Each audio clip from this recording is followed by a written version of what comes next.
Good afternoon, everyone. It's Beth. Thanks for joining me this afternoon. I hope I can inspire you to put your motivators to work and find greater fulfillment and happiness in your job. So I'd like to thank you for joining me and thank SAME for inviting me to be the guest presenter this afternoon. I want to start by just telling you a little bit about the organization I work for, Insight Management Consulting. We are an organization and leadership development firm. We're located in Crofton, Maryland, and we help individuals and organizations make positive, sustainable change. We do that through training, speaking, coaching, and consulting. For years, we have taught Vital Smarts programs throughout the world. Vital Smarts programs, you might be familiar with Crucial Conversations and Crucial Accountability. They're two best-selling training programs, and our owner is a master trainer with Vital Smarts and has taught those programs all over the world. And as he was sitting in on meetings and hearing dicey conversations that people were having in the workplace, he discovered that that it's not just holding difficult conversations that's the problem. There's leadership issues and employee engagement issues.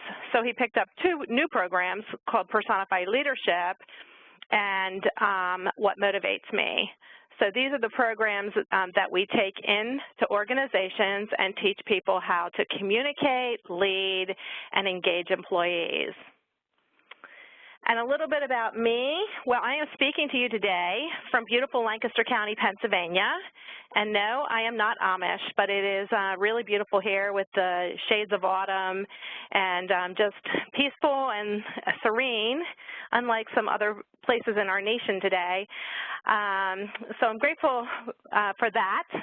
I am the wife of my husband. We've been married for 31 years, and we have two young adult sons who are both studying to earn their higher degrees, graduate degrees in healthcare. I've worked for some of the largest companies in the world. I've worked for Pearson Education, for Scantron, for Harlan Clark, and was a top-performing account executive for them for many years until I took a plunge and stepped out to really find my purpose and passion in life. And one time I had to climb a wall. Yes, that wall that you're seeing on the slide there.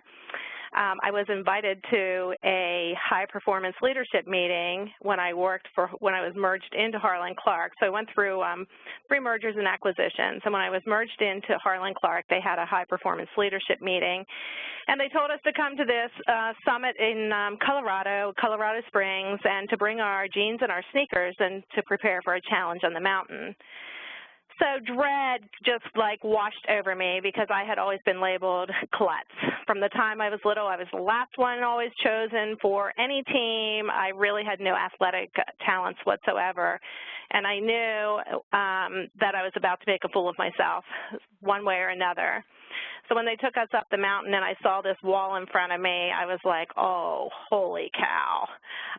What am I going to do? So panic kind of set in, and I stood back and I watched and just wasn't sure how I was going to handle this challenge. But the story that I told myself was that the organization was weeding out the high performers from the mediocre performers. So I came to terms with myself that if I was going to be a high performer, I was going to have to get the guts up to climb that wall. And I watched one of my coworkers, David. He was like 350 pounds, very overweight, probably in his late 50s, and he put the helmet on his head and he climbed with 2 coworkers, and he made it to the top with the help of other people. And I thought, okay, so if David can do it, I can do it. I put the helmet on my head and I climbed, and I did make it to the top. And what I learned as I climbed and as I went up that wall is that people innately do not trust themselves, they don't trust their team, and they don't trust the structure or the wall, which was clearly my problem. And when I got to the top, I just could not believe the beautiful view of the Rocky Mountains and I would have missed that view had I not climbed. So I tell that story because, you know, aligning work with your motivators can be equally challenging. To climb out of your comfort zone, to just have the courage to do something different, and to align your work with your motivators, to do more of what you love, less of what frustrates you. Many people just stay stuck where they are because they're too afraid to climb. And then once you have climbed, once I climbed, I knew that it was safe, and I knew that I could do it beyond my wildest imagination. And then, you know, I'm able now to encourage other people. Of course, I could do it again. I could go up that wall very easily because I did it one time, and I know that it's safe. So once we do something for ourselves and believe in ourselves, then we can help develop other people, and we can help develop those around us so that they can do more of what they love. And of course, along the way, as I was climbing that wall, there was just continual praise. You know, you can do it, come on, just cheering me on so that I could get to the pinnacle. And the greatest reward of all was the reward I gave myself of overcoming an incredible challenge. So today I hope that I will inspire you to climb, to align your work and do more of what you love, and develop your people and help them do more of what they love, and to praise those you work with as you climb in your career. I want to just, you know, I have a very conversational style. I love to be in the classroom in front of people. I feel like that's where I shine. So if you have any questions as I'm talking, please feel free to jot them in the question box. I'll try to pay attention to that. I've asked Nicole Matthews from SAME if she'll keep watch of that and remind me as questions come up if I miss them. But do feel free to interact with me. I really would prefer that. You know, listening to myself speak is not as much fun as interacting with all of you. So do feel free to join me, and I will answer your questions as I can. So what I want to talk to you about today is a program that we take into organizations called What Motivates Me. It is based on a book by the same title, What Motivates Me, written by two New York Times best-selling authors, Adrian Gostick and Chester Elton. They are experts on workplace culture. They actually are among the top 25 worldwide leadership gurus. So they're right up there with John Maxwell and Jack Cranfield, and they initially had written the book The Carrot Principle, and that was all about rewards and recognition. And then they wrote All In, how best managers create a culture of belief and drive big results. And so that was about creating culture, all-in type cultures. And they, too, noticed that something that was missing was motivators and employee engagement.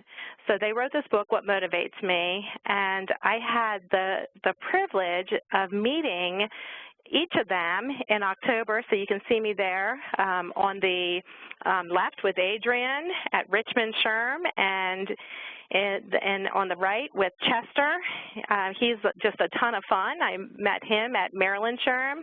If you're part of any organization and it has deep pockets and want to bring in a keynote speaker, these guys are just absolutely phenomenal. Highly recommend them. So they wrote the program that I'm going to talk to you about today.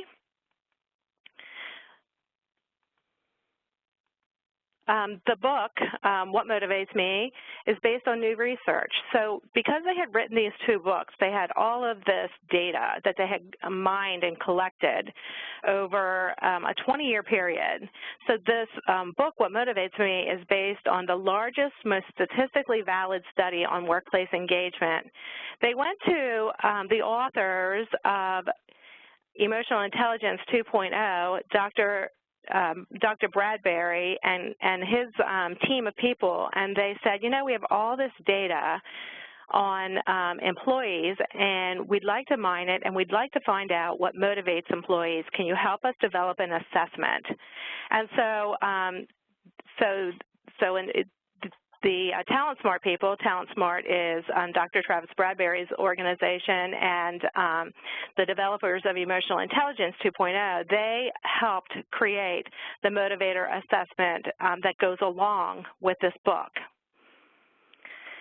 They looked at the results from 850,000 people. That's how big the study was. And they asked the question, what helps people feel engaged, enabled, and energized in their work?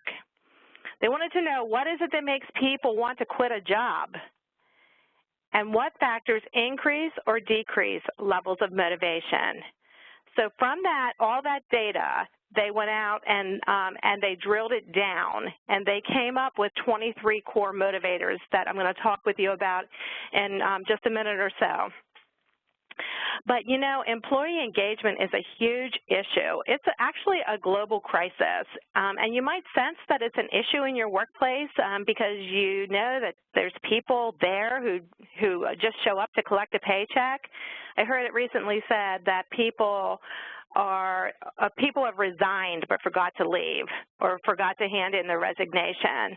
So basically, there's a lot of people in the workplace today who basically just show up, and they can sabotage the workplace. They certainly don't have completely disengaged people.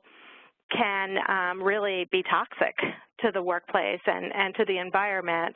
And then those who are just disengaged, not completely disengaged, they just show up and just do what they have to do. But fully engaged employees are going to go above and beyond because they love their work. They love coming to work. According to Conference Board, more than 50% of all U.S. workers are unhappy in their jobs, which is an all-time low. And according to Gallup, 34.7% of U.S. workers are engaged at work. Now that means about 35% of you on the phone are engaged at work. And when we say engaged, we mean you get up out of bed every day and you enjoy going to work. It's not just a job. You know, you're productive, you're creative, you're really enjoying what you do, and you're all in. Those who are disengaged, like I said, they just kind of come in, do what they have to do, and leave, nothing more. And even, you know, if you look at the world, it's 80% of the world's workers are not engaged or actively disengaged at work, and it's really quite sad. I recently worked with an organization. I was working with a team at a large federal government agency, and two of the people were 20% engaged. Imagine getting up and going to work every day to a job where you're only 20% engaged, and that may be some of you, and then there's maybe others on this call who are 80% engaged or 90% engaged and love what you do. So we just want to try to help you figure out how to do more of what you love and less of what frustrates you. It's been proven that people whose work is out of alignment are much more likely to be depressed, anxious, and have damaged relationships in their personal lives, and that's according to Tom Rath of Gallup. So true. Just think about the people that you work with whose work is out of alignment. They're misfits in their job. They're not happy. You know, they're not healthy either. I want to talk about the value of retention for a minute. Did you know that the average cost of losing a valued employee making greater than $50,000 a year is 20% of their annual salary? That's $10,000 is the cost to replace one of those people. And the cost of losing a senior leader is up to 200% of their salary. So it's very expensive to lose good employees. And who is it that's leaving? Is it the best employees or the worst? Are the worst performers typically leaving? They aren't. It's just the opposite. The best performers leave because they have options. And so I told you a little bit about myself and climbing that wall. And, you know, that wall, climbing that wall gave me the courage and the confidence to walk away from these big companies that I worked for. It gave me the courage to do that because I was a high-performing leader. I was one of these best performers. And when I walked away, I left that company left behind. I mean, I took with me all the relationships that I had developed over 12 years with some really key clients. So keeping your best performers engaged and happy really does matter. I think so often we tend to focus on those employees who are our problems, but if we spent more time focusing on the employees who we want to retain and helping make sure that they are happy and satisfied at work, we would better serve our organizations. So why does it matter? Why does motivation matter? Well, motivation matters because it has been proven by the University of California that motivated employees, that would be engaged employees, because we use the term synonymously, motivated employees produce higher quality work, they earn greater output, they have greater output so that they're more productive, they're earning higher incomes, and they're 150% more likely to have a happier life overall.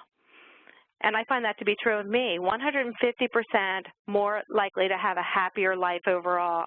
I can tell you that climbing that wall was a huge life changer for me, and that just happened 4 years ago. Or it might look like this, just, free in a field of wildflowers, or perhaps it's 150% more happy with a beard full of bees. Whatever floats your boat.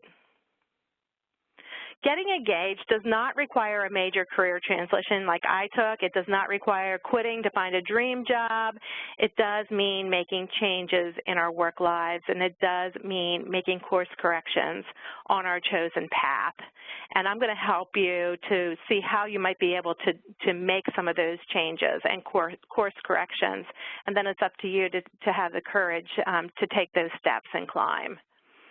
So here's an interaction that I'd like to have with you. So use your Q&A box to tell me what are some words you would use to describe what motivates you. Just answer that first question. What are some words you would use to describe what motivates you?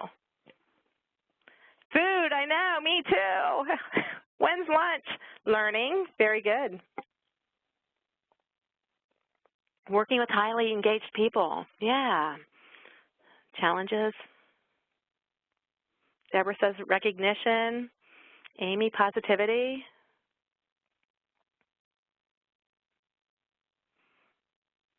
Management support and buy-in. Having fun. Positive feedback. Beliefs.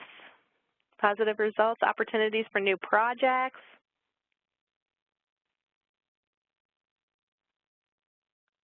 Playing interactive work-related games. That sounds like fun. Seeing my projects built and occupied, awesome. Fulfillment. People can do good things. Good people can do great things, absolutely. I love all the positivity.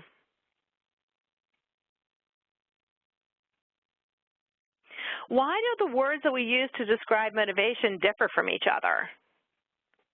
Well, the reason is really quite simple. It's because individuals differ enormously in what makes them happy. For some, it's competition. For some, it's winning and wealth. For some, it's fun. For some, it's food. We see all these different words. See all these different words in your answers. It's your beliefs. It's positivity. For some, it might be socializing. For others, it's seeing their projects come to completion.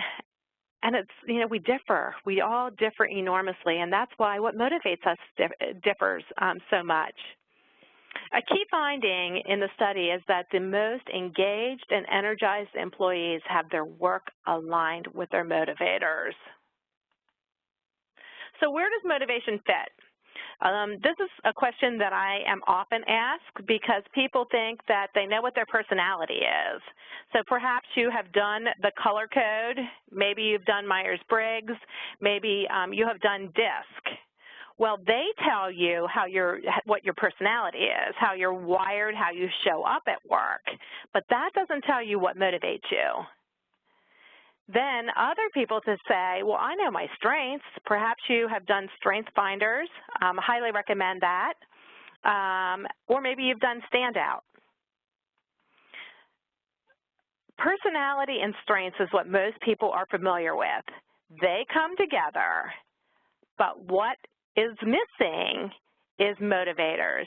And when you know what motivates you, and you combine that with your strengths, your personality, right there in the center is your sweet spot. And I can tell you, when I was redefining my job and how I wanted to end my career and what I wanted to do, I knew that I knew my Myers-Briggs. I knew my DISC. I'm a very high ID in DISC, if you're familiar with that. So I knew that, that I'm an influential driver. I knew my strengths. I have a strength of communication. I have a strength of activation and motivation, and I didn't know my motivators at that time, so I was working just with those two circles, and I was just thinking, how can I maximize my personality and my strengths in my next job? And I've been very fortunate that I came upon this What Motivates Me program, and now I know what my motivators are, and I can honestly say that I am working in this sweet spot where the three converge, and I hope that I can help you find that sweet spot as well. So that's how they all kind of fit together. Now, I want to talk to you a little bit about the motivator assessment, and I know that a couple of you attended my previous webinar where I talked about the motivator assessment. I hope you're finding this to be a little bit different, and I want to tell you at the end after this call today, I plan to send each of you on the call a unique code, so that you can take your motivator assessment. After you've taken your motivator assessment, you'll get a report, which I'm going to briefly show you, and then from that, I'm willing to give you 30 minutes of my time to talk through your reports and help you figure out how to align your motivators with your work. So for those two who attended my previous webinar, you can hang in there with me. This presentation is different, and I wanted to just make sure that you know that you have 30 minutes of my time available to you at a later date. Okay, so about the motivator assessment, I told you that they had studied the results of 850,000 subjects or records all around the world. And so in mining the data, they looked at just all kinds of different things, and they came up with 23 core motivators across the board that showed up in almost everyone. And so they developed this list of 23 motivators, and on this list you probably see some of the words that you used to describe what motivates you. Fun is right here. I heard a couple people say that. Positive results. That could be, recognition. It could be problem solving. I saw challenge among the words that were used to describe what motivates you. Seeing my problems built and occupied. That could be creativity. It could be teamwork. So there's these 23 motivators, and as you're looking at this list, I'm curious if you can pick out what you think your top motivators would be. And then they took these 23 motivators and they organized them in clusters. So they saw that there were some commonalities, so they put them in clusters. So they clustered the achievers, or those individuals who like challenge, excelling, ownership, pressure, and problem solving. The builders like to develop others. They're motivated by friendship and purpose and service and social responsibility. They're the ones who want to work in teams. And then there's the caregivers. Now you're thinking probably, oh, the caregivers, they're the nurses and the doctors. Not necessarily so. The caregivers have empathy, family, and fun, and that happens to be my #1 identity. And then there's the reward-driven. They're the few who are driven by money, prestige, and recognition. And the thinkers. The thinkers are driven by autonomy, creativity, excitement, impact, learning, and variety. Somebody's asking a question. Are you familiar with Flippen's theory about owns constraints in his own book? I am not familiar with the flip side, but thanks. I'll look into that. So when you take the motivator assessment yourself, you'll find out what your top 7 motivators are. And the premise is when you can start aligning your work with your motivators, you're going to be happier and more fulfilled at work. So you're looking at my motivator assessment profile. This is just one page of a 23-page report that you'll receive. So you can see that my number one motivator is family.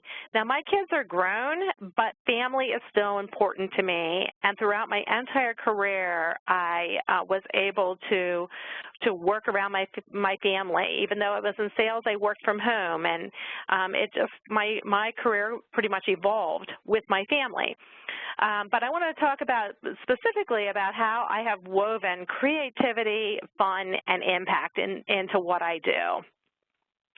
So when Paul McMurray of Insight Management Consulting wanted to hire me, he wanted to hire me into a sales position, and I told him I was done with sales. And he just kept pushing me, and so I eventually said I would help him, I would work for him as long as I could sell my way. So you can see, you see this little, I don't know if you can tell that it's a treasure chest, but I came up with, so I have creativity and fun as part of what jazzes me.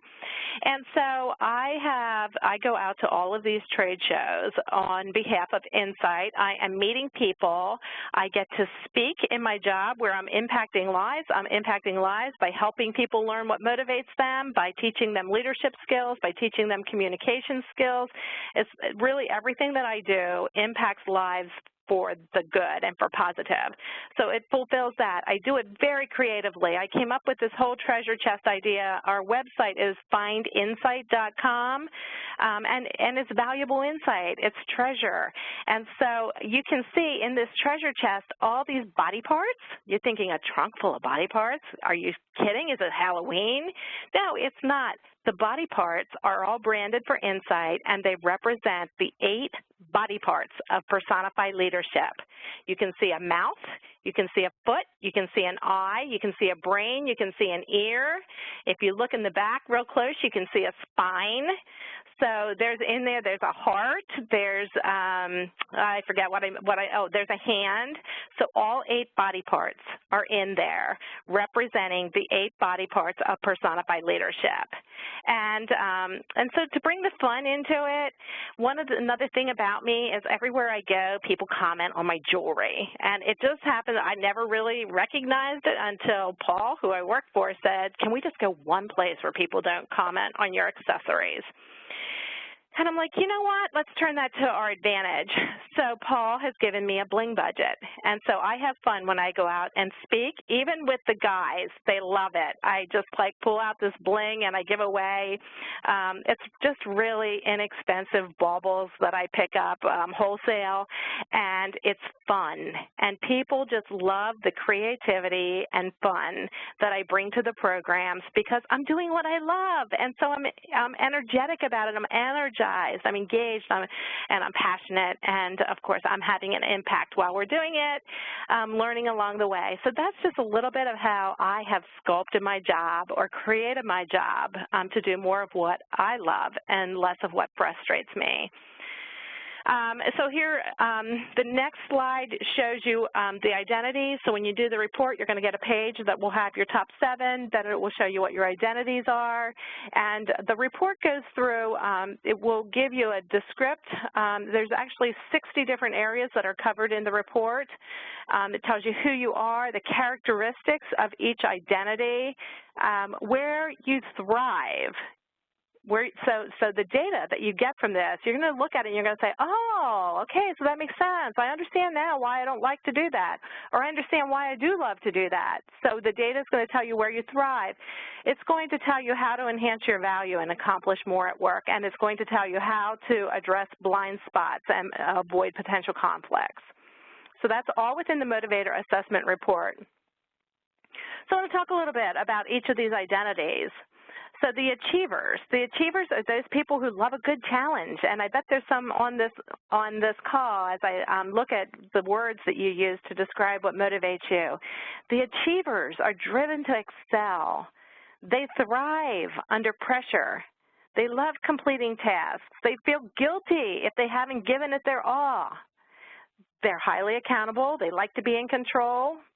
They have strong belief in their talents. They're very confident. They set ambitious goals. And do you know who that is that I have as the model for the achiever? None other than Amelia Earhart.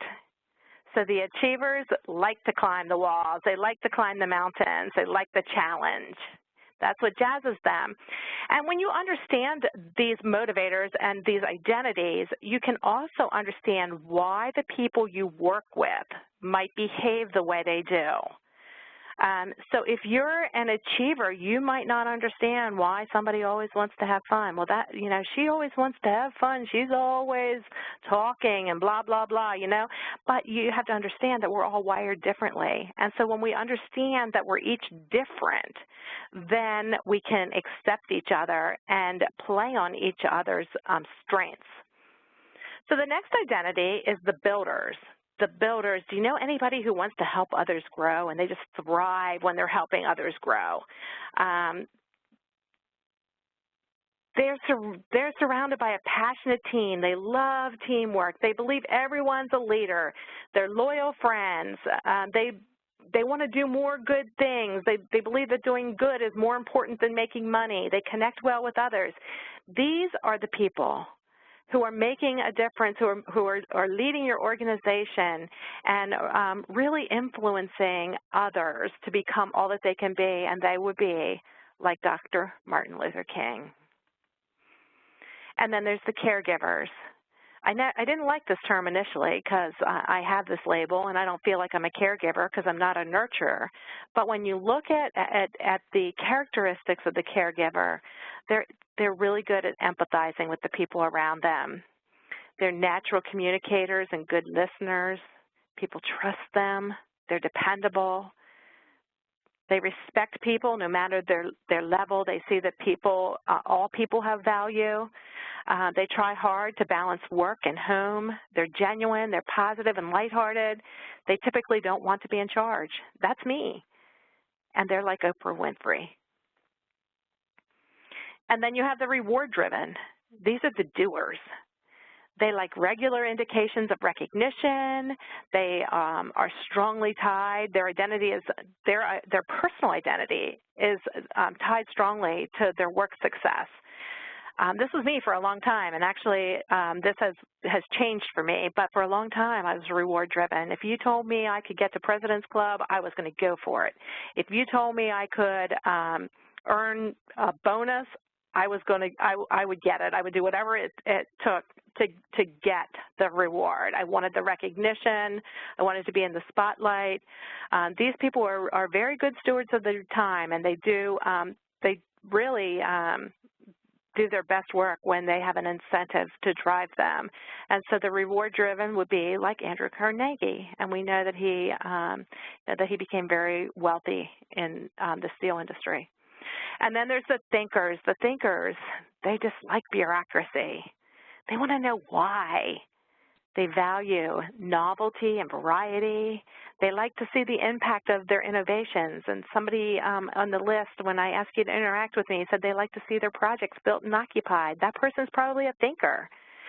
They think before they act. They draw on a wide range of experiences, and they don't like to be told how to do their work. So we're all a blend of all of these different identities. We have some are stronger. Some of the identities are stronger for us than others, but we are a blend. None of us are just one. I want to show you the percentages of people who fall within these identities.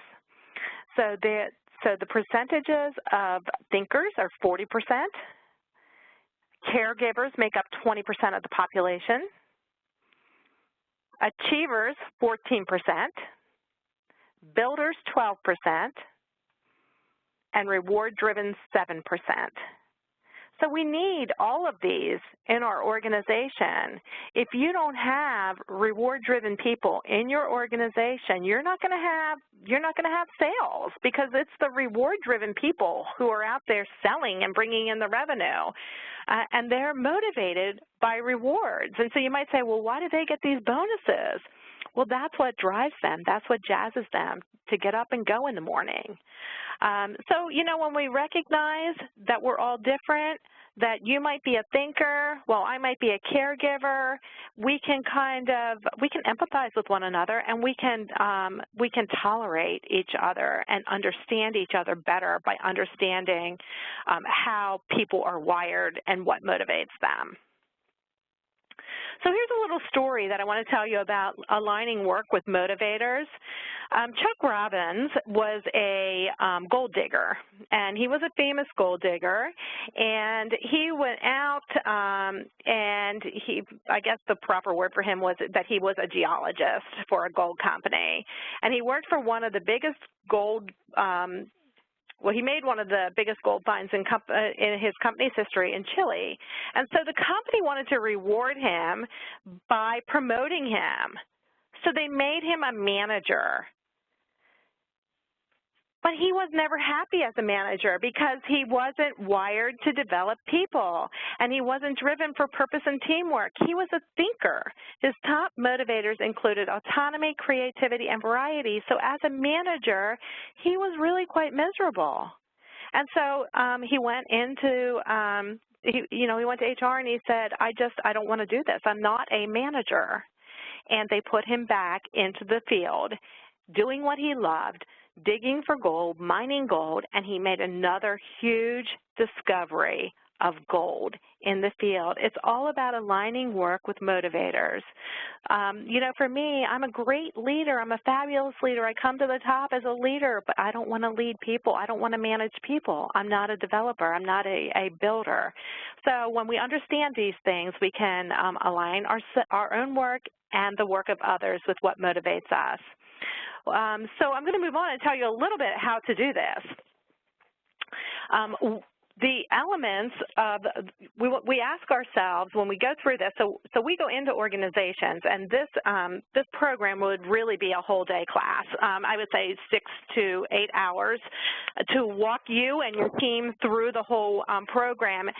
And one of the things we do is we ask you to look at your current role, write down your tasks, and think about how you can alter, transfer, and add. So alter would be, how can you modify what you do? Transfer would be, what can you trade with somebody else? So for example, say that I am motivated by creativity and you are motivated by problem solving. I have problem solving tasks on my job description or to-do list. You have some tasks that require creativity on your list. We're not jazzed by those things. So transfer would be, I give you the problem-solving things that I'm doing. You give me the creative things that you're doing. The work gets done. It's just who performs it is different. I'm doing more of what I love. You're doing more of what you love. We're both happier and more fulfilled at work. So that's what transfer is. And then add is, ask yourself, what can I add so that I can add to my job so that I can do more of what I love? So it might be that you take on, you might have to take on more responsibility for no pay, but the point is that you're doing more of what you love and less of what frustrates you. I wanted to walk you through a case study of Ben. So Ben's alter, transfer, and add. Ben is he's a business consultant. He works in the oil and gas industry. He enjoys his work, but he's looking to improve his performance. So let's look at, this is sort of the model so that you can see it. So if you want to do it on your own after you take your motivator assessment, just jot this down. So you ask yourself, we're going to ask about Ben, what can I alter about his job? So we list in the first column the responsibility or the assignment that we want to alter. So he wants to alter coaching. He wants it to be more formal, make it more of a key performance indicator, make it measurable. So that is one of the responsibilities that he wants to work on. The identifiers, the identities and motivators that it's going to impact are his motivator of impact and recognition, and the people he needs to involve in the process are Pat, Stacy, Steve, and Brandon, and develop coaching contracts with stakeholders and then track each session with a one-pager. So this is how he's going to alter proposing that he would alter what he is doing. So when you do this and you think it through, then you have a fact and you have a plan when you go to your boss and say, you know what, I took this motivator assessment, I know what motivates me, I want to talk to you about my job. And then you go in, instead of expecting your boss to do it for you, you go in and you have one of these courageous conversations about how you can align your work with your motivators and be more productive at work. You go in with a whole proposal about how you can do it. And when you go in with solutions, employers are usually willing to listen. And if they're not, well, then it might be time to look for another employer. Okay, so let's take Ben and the situation. What can I transfer? So he asks himself, what can I transfer? He would like to transfer the responsibility of meeting facilitation. He doesn't like facilitating meetings. That will impact his motivators of teamwork and autonomy. The people to involve, it's not applicable. He realizes that meeting facilitation is not something that he can change, but he can alter the way he thinks about it. So sometimes it's not a matter of transferring it to somebody else, but it's about changing our mindset and thinking about another way to do it that will make it more palatable. So for me, if I have to sit and send out a bunch of emails, or I have to sit and make calls to prospects, I am not jazzed at all to sit in the office, but it's something I have to do from time to time. And so I have to think about, okay, so how can I make it a game? Because I like to play games, because I like to have fun. And so, it's just a matter of figuring out how you can make either transfer it to somebody else or change the way you think about it. And then the third element of job sculpting is, what can I add? So he would like to add the responsibility of regional marketing. That's going to impact his identity of thinker and reward-driven, his creativity, recognition, and impact. And his solution is to involve John, Michael, Sarah, and Jose, and prepare materials for an upcoming conference and generate a quality submission to provide marketing materials and drive sales leads. So he has very clear goals about how he can add, transfer, and sculpt things to make his job to do more of what he loves and less of what frustrates him. Does that make sense? I maybe should pause. We have about 15 minutes left. I still have probably a few more slides to go through, but maybe at this point would be a good stopping point to allow you to pause, I should say, to allow you to ask some questions.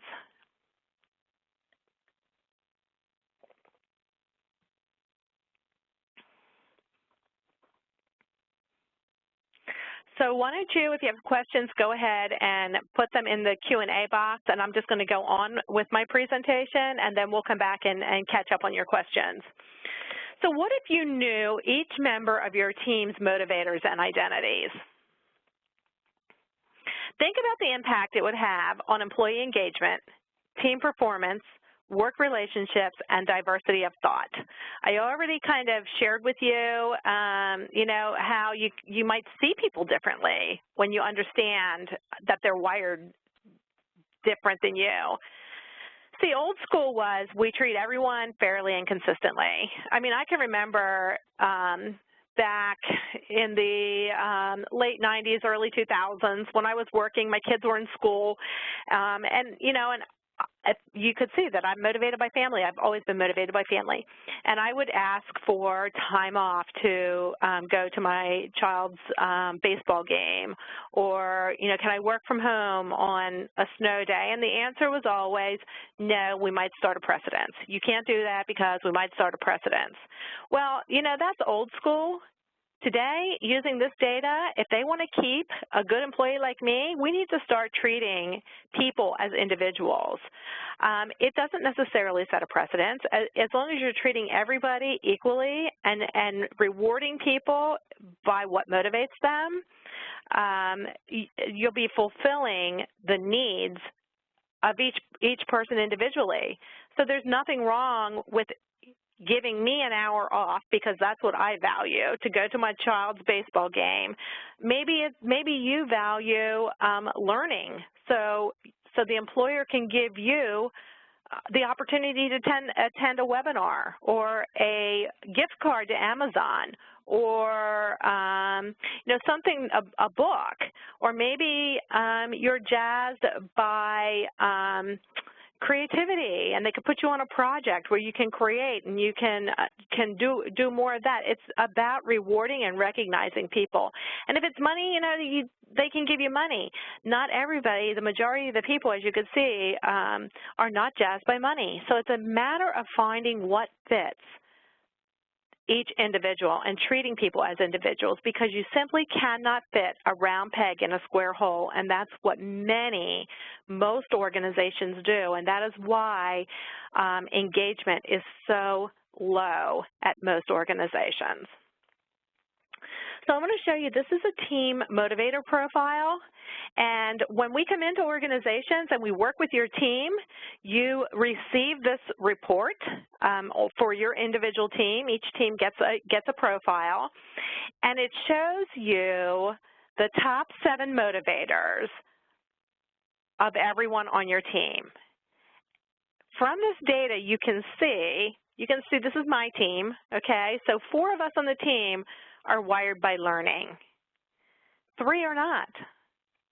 So when Paul wants to send, if Paul sends David a book, you can see that David's lowest motivator is learning. So it's Paul's highest. Paul's our boss. David is his brother, who also is a consultant. His lowest is learning. So what do you think is going to happen when Paul sends David a book? It's going to sit on his desk unopened. So there's just so much intelligence that you can gather from this. So you can see that 1, 2, 3, 4 of us on the team are motivated by fun. Well, that means 3 are not. So when we have team meetings, we have to be careful that we're balancing fun with purpose. The ones who aren't motivated by fun, we have purpose here. We have purpose under Lee and purpose under Tim. They want purpose. David wants purpose.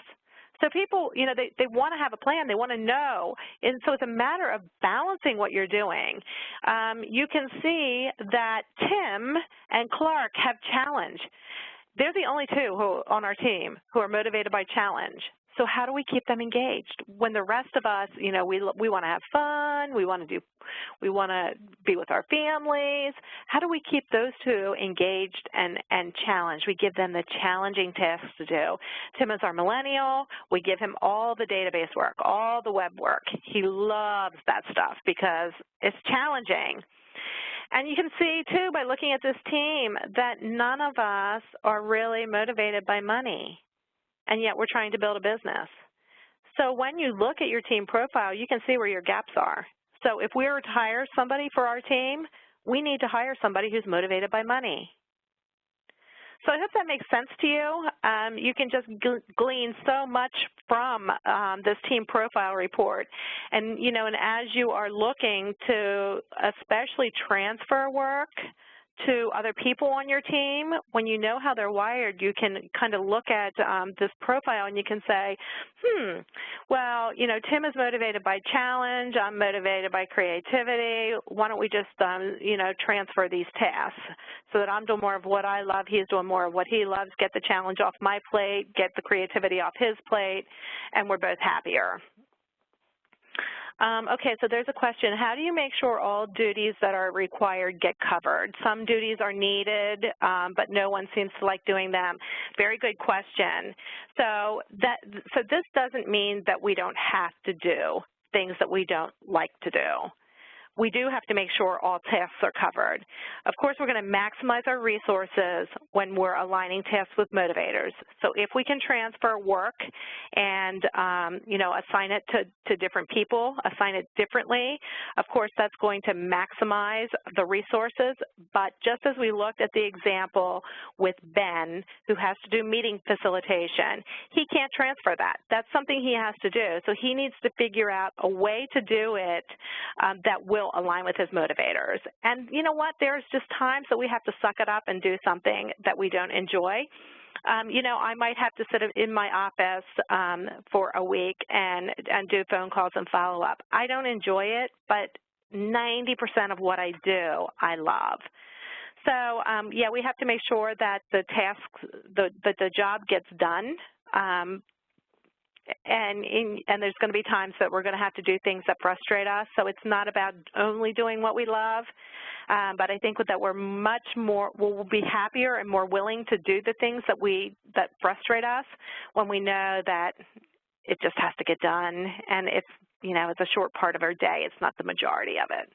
So hopefully that makes sense. And thanks for asking a really good question. Okay, so I want to talk a little bit about the partnership between manager and employee, because this is so key.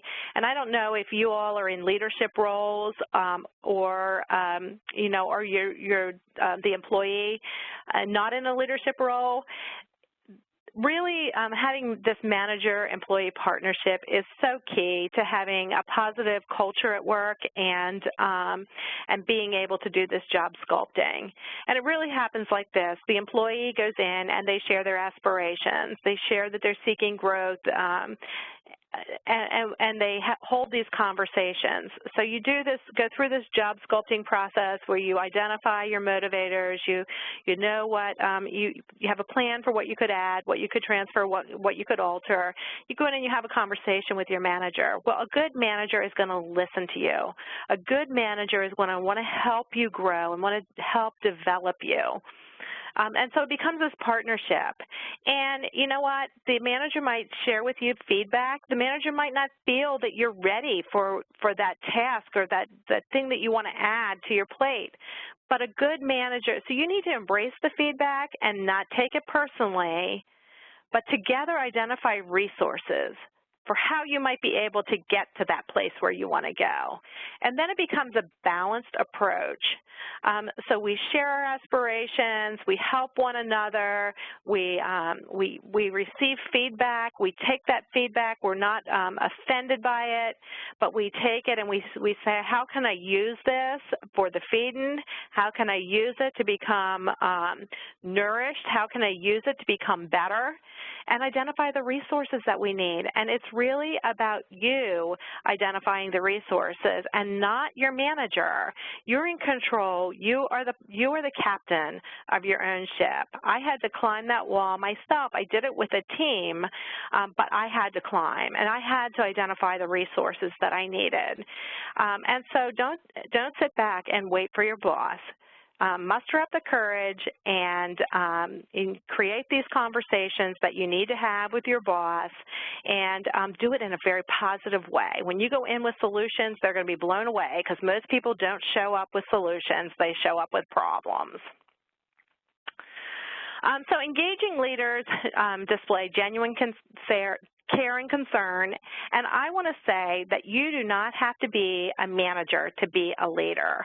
Everyone's a leader. So think of this, if you are part of a team, do you show genuine care and concern for your teammates? Care about performance as much as the people. Do you care about the people that you work with? Because engaging leaders care about their people. Engaging leaders learn what motivates each member of their team and values each member of the team. They align tasks with motivators, and they praise performance and recognize results based on what motivates each individual employee. So according to Gallup, only 1 in 3 workers in the U.S. strongly agree that they receive recognition or praise for doing good work. Only 1 in 3 workers agree that they receive recognition and praise for doing good work. I wonder if that resonates with you. At any given company, it's not uncommon for employees to feel that their best efforts are routinely ignored. Employees who don't feel rewarded for their work are 2 times more likely to leave within a year. Employees want to feel valued. And I'm going to say that you do not have to be the boss to be the one who is showing your teammates value. The change can start with you. So I want to talk just for a brief what's our time here? What do we have left? About just a few minutes. I just want to talk about the benefits of workplace recognition. Workplace, when you recognize people, it motivates them. It provides a sense of accomplishment. It makes employees feel valued for their work. It boosts employee engagement and morale. It increases productivity and loyalty to the company, and it results in higher retention. And, you know, bottom line is we don't want to leave organizations. We leave because we're not happy and we're not fulfilled. So we want to keep people. We need to recognize them in ways that resonate with them. Think about when you learned how to ride a bike. You didn't just get on the bike and ride. Somebody walked alongside of you. You fell off the bike. Somebody helped you pick the bike back up. You got back on the bike, and they said, you know, come on, you can do it, you can do it. And before long, you were riding the bike. It was the same thing with me climbing that wall. I had a whole team of people cheering me on, and I was climbing with a team of people, and it was one rung at a time. They were praising my effort. You got there. You did it. You know, grab the next rung, reach to your left, reach to your right. And so it was praising effort as I climbed, praising effort. As people do just small things in your workplace, to just recognize the small things. And when you do, it is going to go so far to increase morale. And then when it's time to reward the results and recognize people, do it in such a way that resonates with them, and do it immediately. When did Michael Phelps get his medals? He got them immediately after he performed. Don't wait for a year. And when you do the recognition, do it in ways that resonates with people. Not everyone wants to be recognized in front of a crowd. Sometimes, you know, if somebody is jazzed by family, bring their family in and have a small party with their family where they can be recognized in front of their family. You know, some people just want a note and a quiet recognition. Other people want to be recognized by the senior leadership team. Find out how your people want to be recognized, and do it in a way that won't embarrass them, that will just really that will really motivate them and make them feel valued and special. Those who are most engaged at work are 150% more likely to have a happier life overall. And so there I am after the climb in the beautiful Rocky Mountains with my cupcake. So that concludes my presentation. I just wanted to tell you again that following this call, Nicole has given me a list of email addresses, so I will be emailing each one of you a code to take your motivator assessment. After you have taken it, feel free to reach back to me for a free 30-minute coaching session to discuss this whole job alignment thing so that you can do more of what you love. And if you're a team leader, I'd be happy to talk with you, for 30 minutes or so about how to help your people do more of what they love. If there's any questions, I can stay on the line for a few minutes and answer them. I really do appreciate your time today and look forward to working with you in the future.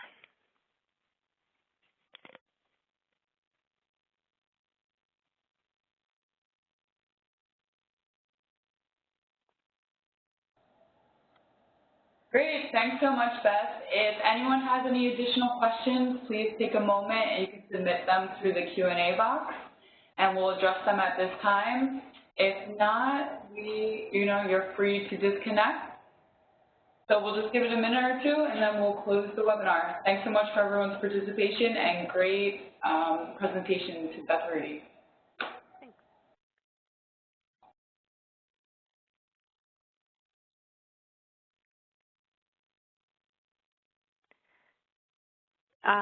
Is there a place to get a PowerPoint of the presentation?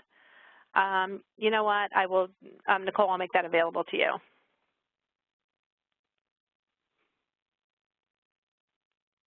Do you have, Nicole? Yes. Do you have a place to share? Yes, so following the webinar, within 3 business days, I will send out a PDF of the presentation. All attendees will also receive a certificate for PDH credits for 1 PDH, and the recording link as well. So you'll have all of the presentation materials following this. Great, thanks. Sure.